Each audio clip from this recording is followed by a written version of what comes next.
So if I could send a message to my past self to tell him that everything is going to be all right in like a very short sort of tweet message, I would tell him, hey, someday you're going to marry a supermodel that likes to watch Star Trek with you and is very into cars and has the exact same measurements as Seven of Nine. A character in Star Trek Voyager that led to my first, well, male awakening, if you will. And so that person is April Rose. She is now my wife. And yeah, she loves cars. We met working together at Barrett-Jackson. She watched every single Star Trek episode with me from the beginning of time. Our wedding vows, which Ed Bullion was at our wedding, had a lot of Star Trek in them. It's a very weird, wacky world that I can't believe that I live in. But she has an ultimate dream car, and it is a strange one. It is the Buick GNX. So the Buick Grand National was a very un-Buick car. This was something that was all black. They called it Darth Vader, basically its nickname. And at the end of the production in 1987, they wanted to go out with a bang. So they got American Sunroof Company to build 547 limited GNXs, which was short for Grand National Experimental. Bigger turbos, better performance, and they were a huge premium from the Grand National. They were like $10,000 more. And nice examples now can bring $300,000. So this was something I didn't think I was going to be able to buy for my wife, but I did get a Grand National when we started dating. It's kind of how we kicked things off. It was at auction at Barrett-Jackson in Palm Beach. And I told her, hey, I got this Grand National. Do you want to take a road trip down to the Florida Keys? And that definitely worked. That was a wonderful trip. And of course, now we're married. But the GNX was always her ultimate dream car. And this was always something in the back of my head that I knew that I wanted to make happen for her, especially after I bought my ultimate dream car, the 300SL Gullwing. Having his and hers ultimate dream cars, it just made sense. If I could do it, I would. So I watched every single auction and saw, well, I can't afford that one, can't buy that one. Just basically see prices going up and being like, well, crap, there goes that idea. So then the car finally shows up. It's actually on Haggerty Marketplace at auction out of the state. And it was sort of a barn find. It had a lot of dust on it in one video. They basically washed it up and put it up for sale, barely got it running. But I knew it was possibly within reach because it was somewhat of a project car that had needs, but also it was one that was modified. And from a collector standpoint, all the purists, all the speculators and collectors paying, big money for these cars, it scared off most of them. So I knew, hey, I need to watch this one. And sure enough, I got it. It's probably the last one of these to sell for $100,000 or less, especially after the last Super Bowl where Kendrick Lamar was dancing on it and had a whole album entitled GNX and everything. It basically introduced a whole new generation of people. And then there's already the boomers that just are obsessed with the things. But I got this thing for 100 grand. It's probably the last one to sell for $100,000 or less. And it was a very nice car, only 49,000 miles on it, so pretty low. No rust, never wrecked, all that kind of stuff. All original, just modified with a bigger turbo and meth injection, stuff that didn't work. And then kind of like the boomer kit of the 90s, early 2000s with a bunch of chrome under the hood and things that just didn't age well. So I got a great deal on it right before April's birthday. Perfect timing, perfect timing.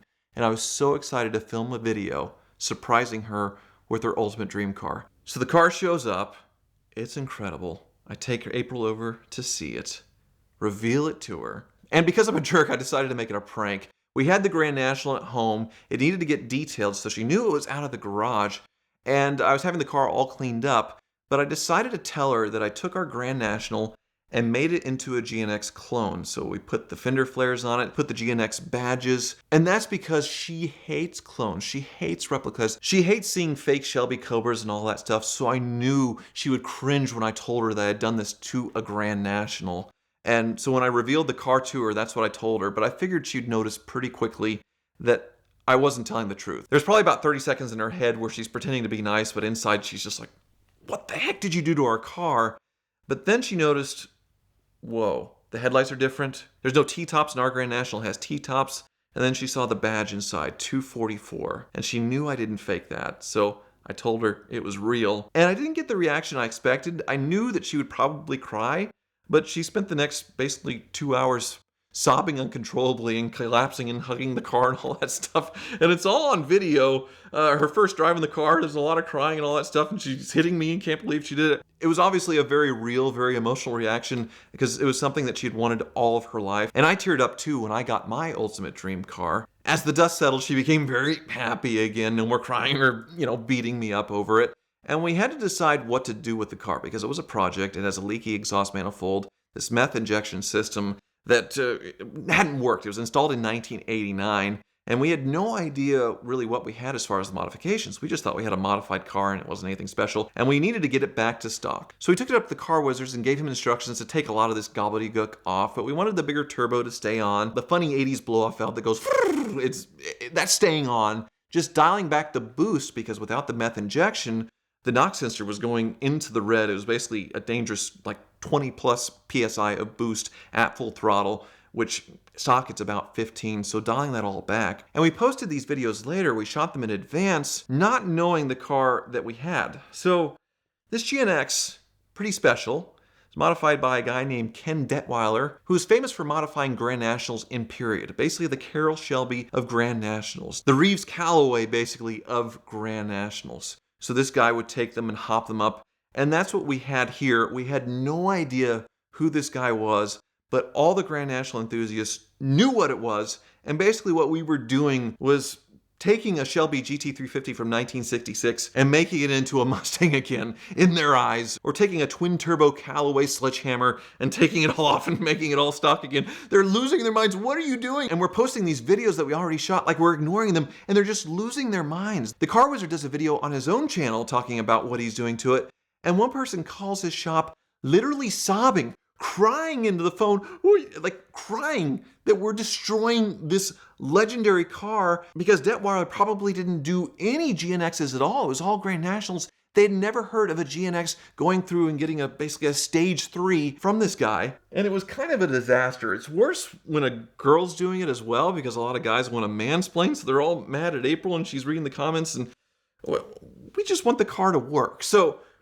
we stopped all that. I mean, we're keeping it mostly stock. The meth injection that was installed in 1989, it was all ruined. There was no way we were going to get it working anyway. We'd have to install a new kit. So we took that off, dialed back the boost, took off all the chrome bits and things, but we're leaving all that stuff alone. The internet doesn't need to come with pitchforks and kick in our door. We're leaving it as a modified car. They don't need to worry. We were so sorry. We didn't know what we had, but it does make for a very unique GNX. And now April and I have his and hers ultimate dream cars. So we are both very, very happy.